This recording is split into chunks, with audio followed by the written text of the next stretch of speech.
Problem number 39। Problem number 39 में हम genetic enhancement के बारे में पढ़ेंगे, जैसे कि हम डिजाइनर बेबीज के बारे में पहले से पढ़ चुके हैं। Now the question is, are there any ethical objections related to genetic enhancement? Then the answer is yes. Number of ethical objections are related to genetic enhancement. Now, before going into the detail of ethical concerns, let's talk about the genetic enhancement.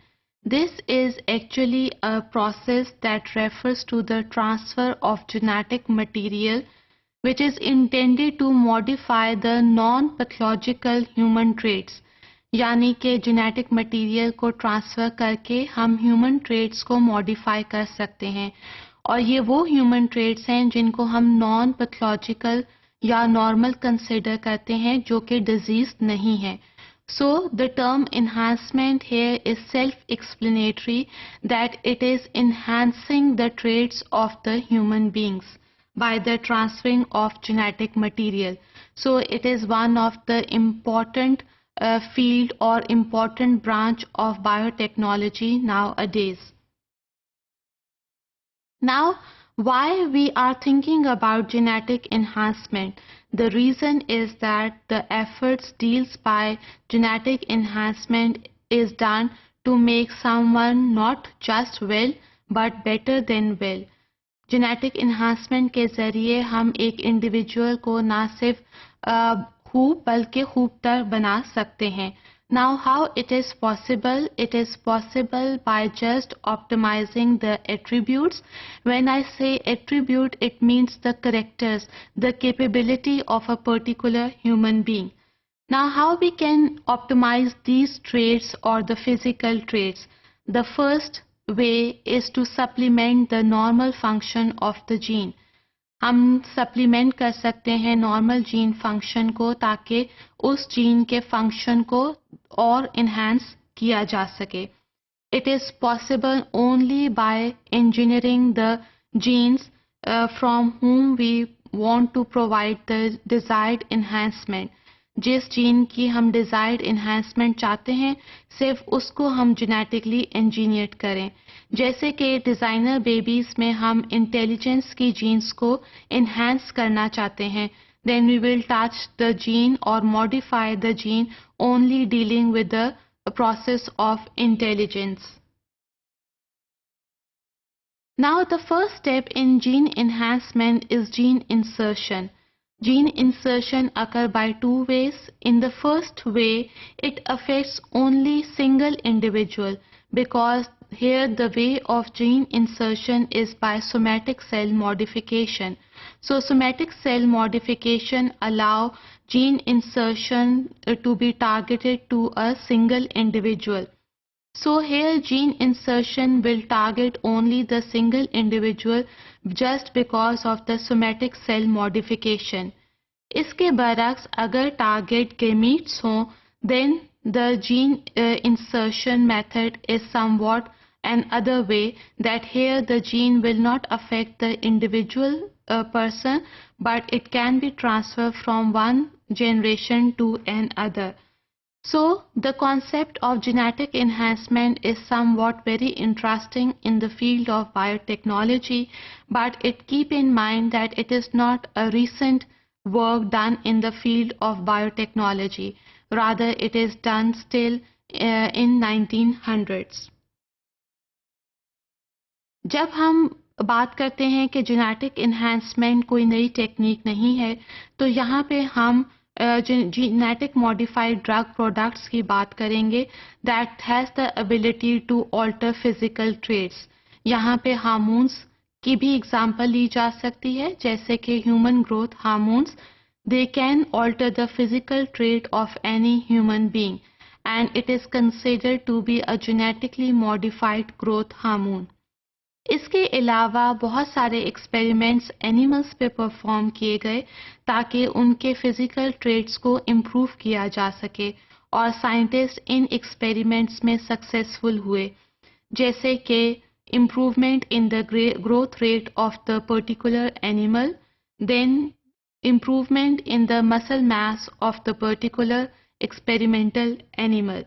So these are the two categories in which the animal experiments were found to be successful dealing with genetic enhancement. जबकि हम human beings की बात करें तो it is a very complex method because here complex traits are involve. अगर parents चाहते हैं कि उनके बच्चे की इंटेलिजेंस को बढ़ाया जा सके तो साइंटिस्ट ने जीन जो कि इंटेलिजेंस से डील कर रही थी उसको तो इन्हांस कर दिया, लेकिन उन्होंने ये नहीं सोचा कि यही जीन बच्चे की एंगर को भी कंट्रोल कर रही है. अगर हम इंटेलिजेंस को इन्हांस करेंगे तो बच्चे में एंगर भी इंक्रीज हो जाएगा. So this is somewhat a complex process because of the complex traits present in the human beings as they are interconnected with each other and they work in harmony. So limitations related to genetic enhancement are somewhat more pronounced, and genetic enhancement was first done in the human beings to make them a proper athlete for the sports. जब हमने sports के लिए human beings को एक proper athlete बनाने की कोशिश की गई तो एक्सपेरिमेंट सक्सेसफुल हुआ. पता चला कि जेनेटिक मॉडिफिकेशन के ज़रिए और जेनेटिक म्यूटेशन के ज़रिए रेड ब्लड सेल का नंबर इंक्रीज हो गया. This is because of the switch on mechanism of erythropoietin production in humans. Erythropoietin human body में रेड ब्लड सेल्स की क्वांटिटी को कंट्रोल कर रहा है. जैसे कि इरिथ्रोपोइटिन की क्वांटिटी ह्यूमन बींग्स में ज़्यादा होती है, रेड ब्लड सेल की भी कॉन्सेंट्रेशन ह्यूमन बॉडी में बढ़ जाती है. As a result of which there is increase in the athlete capacity for aerobic exercise because of the increase in stamina. And same method is used in human beings for treating the anemia as well. Now, let's talk about the ethical objections related to gene enhancement.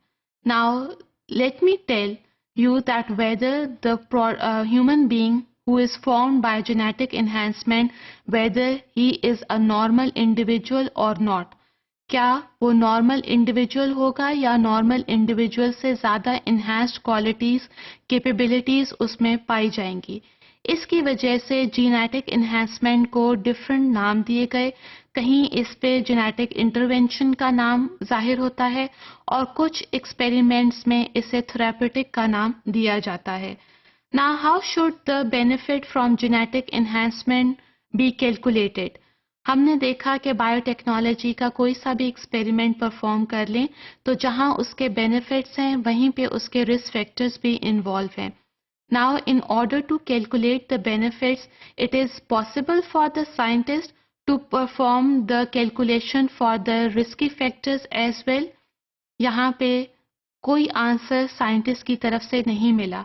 So it is very much dangerous for the patients and for the normal individual as well to compare the risk simultaneously with the benefits of genetic enhancement. इसके अलावा वो individuals जो genetic enhancement के through अपनी capabilities को improve कर लेते हैं so they got some unfair advantage, क्योंकि जेनेटिक इन्हांस इंडिविजुअल्स और नॉर्मल इंडिविजुअल्स के दरमियान एक कंपटीशन सा शुरू हो जाता है, whether it is on the basis of social aspects, on the basis of moral aspects और on the basis of psychological aspects. So will genetic enhancement be available to everyone or it is affordable by few people only? Because genetic enhancement is somewhat a very expensive technique. Only rich people can afford this. Then what about the poor people who are away from this technique of biotechnology? Then the main ethical concern is of social equality. We can't keep the social equality among human beings. क्या human beings जो कि अपनी capability को enhance कर रहे हैं वो normal individual के साथ compete कर सकते हैं? क्योंकि उनकी कैपेबिलिटीज इम्प्रूव हुई हैं, obviously they perform much better than the normal individual. In the same way, it also affects the human in evolution, because through genetic enhancement the person's capability has been improved and it is considered to be the fittest individual on the planet Earth. So where the normal people can survive. So people with genetically engineered individuals, they show better or greater biological fitness as compared to the normal ones because of the increase in the reproductive success.